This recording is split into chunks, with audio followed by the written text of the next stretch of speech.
back in 2016, I wish someone had sat me down and told me what it's really like to be an international teacher.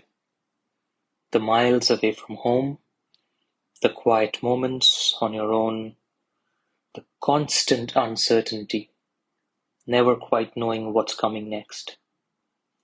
If you'd told me back then that I'd end up teaching in classrooms across the world, Dubai, Bali, China, helping kids fall in love with science, I probably would have laughed. And yet, here we are. In this episode of Expat Teacher Tales, I'm getting real about why I quit everything to teach abroad. The truth about living and working overseas. I'm going to walk you through everything: how to land a job, how to survive financially, how to build a life from scratch in a new country, and most importantly, why it's worth every single challenge. So grab a coffee, get comfy, and let's talk about why teaching abroad might just be the best decision you'll ever make. Back then, I thought my path was clear. Finish my degrees, maybe work in research, settle into something predictable. But life has a way of surprising you, and before I knew it, I was packing my bags and stepping into my first international classroom. And let me tell you, it changed everything. I still remember my first classroom. It was in a residential school in India where I was teaching science to 10 years old.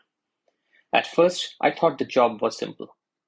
Teach the syllabus, make sure they pass their exams. But within weeks, I realized teaching is so much more than that. It's about the student who stay back after class, asking endless questions about the ducks and their feet. It's about that one kid who convinced you that he's going to discover a new species of animal. It's about seeing a student's eyes light up when they finally understand something they struggled with for weeks. And that feeling, that's what took me from Bangalore to Dubai, from Bali to China. Teaching abroad isn't just about living in a new country.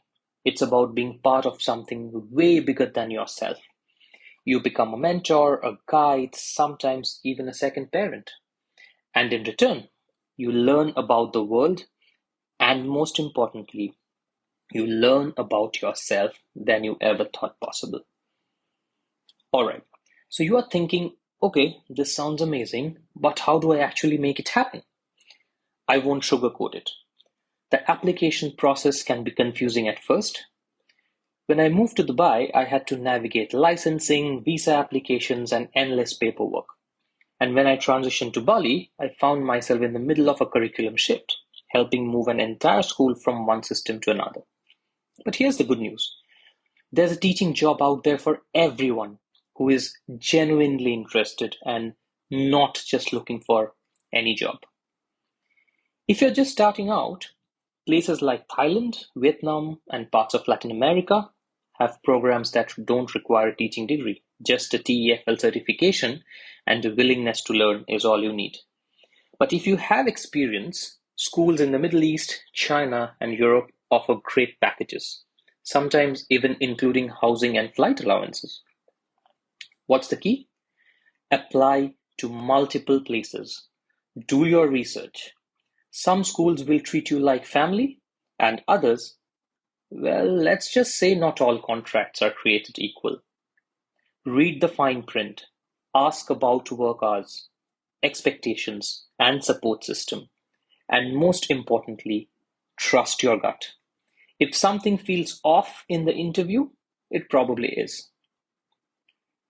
Now, let's be real. One of the biggest fear people have is, but can I actually survive on a teacher's salary? And the answer is, it depends upon you and where you go. When I worked in Dubai, my job as head of science came with benefits like support with housing and the tax-free salary. In Bali, the salary was lower, but the cost of living was pretty cheap and I was still comfortable. And now, in China, I found a balance: fair pay, affordable living, and an endless list of places to explore during the breaks. If saving money is your priority, Asia and the Middle East are your best bet. If lifestyle and experience matter more than savings, Europe and Latin America might be for you. But no matter where you go, here's my best advice. Have at least 6 months of savings before you move. 12 months ideally. You never know what unexpected cost will pop up, and having that financial cushion makes a huge difference. Now, do you know what's scarier than moving to a new country? Moving to a new country alone. I won't lie, my first few weeks in every new place have been tough. You don't know where to get groceries from. You don't understand half the conversations around you. You are wondering whom to contact if you suddenly have a power cut at the middle of the night. And at some point, you'll find yourself eating dinner alone, wondering, did I make a mistake? But here's the thing, you will find your people. In Dubai, I met some of my closest friends through teacher workshops and expat meetups. In Bali, I built fantastic relationships with local and fellow teachers over long weekends, exploring the beaches and having some of the best nasi goreng and sambal kacang that I have ever come across. And in China, I found a community of educators who support each other through everything from lesson planning, money transfer to your home country, translating for you when the delivery person calls, to homesickness. And what's the secret? Say yes. Join that expat group. Go to the social event. Start conversation even when it feels awkward. Because some of the best friendships you'll ever make will happen in the most unexpected ways. Now remember, you are not just moving abroad to work, you are moving abroad to experience something new. Every country I have lived in has taught me something different. Dubai taught me structure and extremely high standards. Bali taught me adaptability and the joy of slowing down. China is teaching me innovation and the power of a forward-thinking education system. So every place I've got something to offer. So if you're taking the leap, here's my advice. Number one, travel as much as you can. Weekend trips, day trips, even just wandering around your city. Number two, keep learning. Pick up the language. Take a cooking class. Say yes to things outside your comfort zone. Number three, document your journey. Blog, journal, or just take pictures. One day you'll be glad you did. And if you're crazy like me, then you definitely will click a picture of your fuse board at your new apartment, just to ensure you know which switch stays on under the right condition.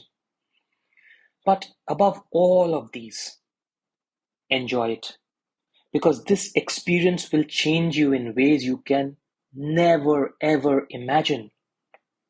So if you have been sitting on the idea of teaching abroad, wondering if it's the right move, this is your sign. It won't always be easy. There will be moments of frustration, homesickness, and confusion. But there also be moments of pure magic. The first time a student thanks you for changing their life, the friendship that feels like family, the realization that you are capable of way more than you ever thought possible. So take the leap. Apply for that job. Accept the rejection. Apply again. Book that flight. Because on the other side of that fear is a life you never could have imagined. If you found this episode helpful, hit that subscribe button, leave a review, and share it with someone who needs to hear this. And if you have any question, reach out. I'd love to help. Until next time, keep exploring, keep learning, and keep saying yes to new adventures. I'll see you out there.